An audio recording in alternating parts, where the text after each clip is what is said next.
this is just monumental. And I've got a pretty good grasp on college football history. Yeah. The best parallel we could come up with, and it doesn't rival this one, is Mark Richt a few years ago leaving Georgia and immediately going to Miami. Now, I don't know if you were on the line when I mentioned Urban Meyer and Nick Saban going from blue blood to blue blood, but it was separated by an NFL stint for Saban and a year off for Urban Meyer. So unless somebody else can find the example in college football history of a coach going from blue blood to blue blood, and I mean top of the line, there's only a few of these jobs. In my estimation, in my perspective, it's Oklahoma, USC, Texas, Ohio State, Alabama, Notre Dame, Michigan, and maybe you can throw in a few other ones of more recent fame, but it's a short list. So this just doesn't happen. So unless you had something to say about that, Jason. No, I mean, no, you're right. It doesn't. It doesn't. And I think I don't know about you, but I mean, I think your thoughts are much more interesting. I think from the outside looking in, but for me, I think it's the most interesting thing about this is really just understanding.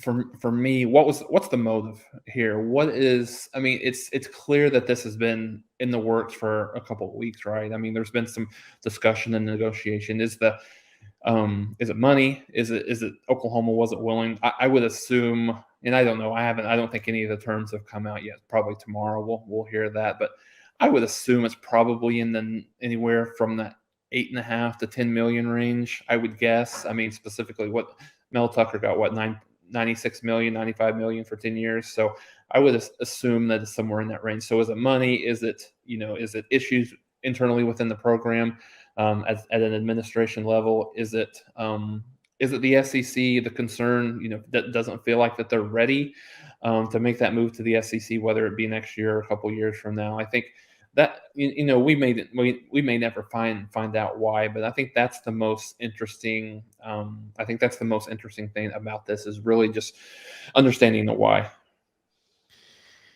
Yeah, we delved into that to a certain extent, but just to extend on that point and kind of run down the typical list, most of the folks watching and taking part in this conversation, you have your career aspirations, you evaluate jobs, you've probably left jobs to go to other jobs. And why do you leave? Well, first and foremost would be money.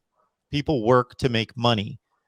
So if there's a significant upgrade there, Brett Bielema comes to mind, leaving Wisconsin, which could be considered a better job, at least at that time, than Arkansas. But Arkansas threw him like almost $2 million more per year. Mm-hmm. So he made a money move. That's reasonable. That makes sense. Nothing to be ashamed of there. Okay. What we see more readily also in the coaching profession is these guys have egos. They want to build a legacy. They want to be seen in a certain light. So they typically take a more prestigious job. Well, that's not the case here. But that's the obvious ascension. Right. Tom Herman leaves Houston to go to Texas. Kevin Sumlin leaves Houston to go to Texas A&M. That's the obvious ascent that you see all over the place with coaches. They want to go where they can work with better athletes to achieve more, to be recognized more, make more money, build a legacy, and work at the top of their profession. But again, that's absent here. So is it a combination or just one of the following? Money, the ability to win and own a conference, much like Oklahoma's owned the Big 12, and Lincoln Riley seeing that opportunity most likely slipping away in a crowded SEC versus what could be accomplished, especially at USC in the Pac-12. It's really a unique situation from this standpoint. Pick your team in whatever conference, and they pretty much own that conference. And I know my Ohio State analogy is going to be outdated by one day. They don't own the Big 12 or the Big 10 anymore, but Oklahoma in the Big 10, that's out, or in the Big 12, that's outdated by one day as well. Clemson in the ACC, but they don't have the recruiting ownership of an area like USC can potentially have and has had in the past in a great place to recruit, Southern California. They don't have that direct, okay, we are the flagship school in the entire conference, and we're located right where all the players are. It's just built for winning and owning a conference.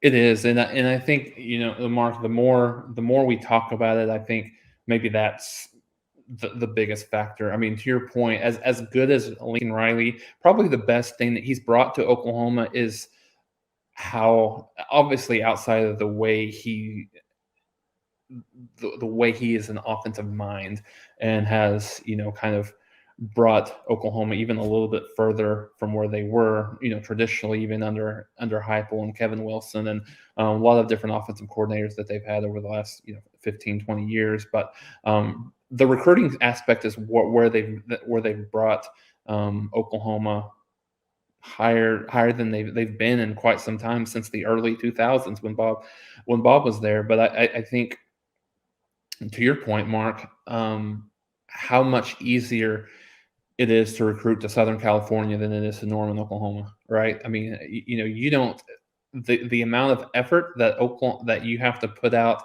from an Oklahoma perspective when you're battling Texas, when you're battling Texas A&M, and then now going into the future, and even to a certain extent over these last couple of years, battling Alabama, battling Georgia, battling Ohio State for some of these recruits. Yes, you're still going to battle some of those teams.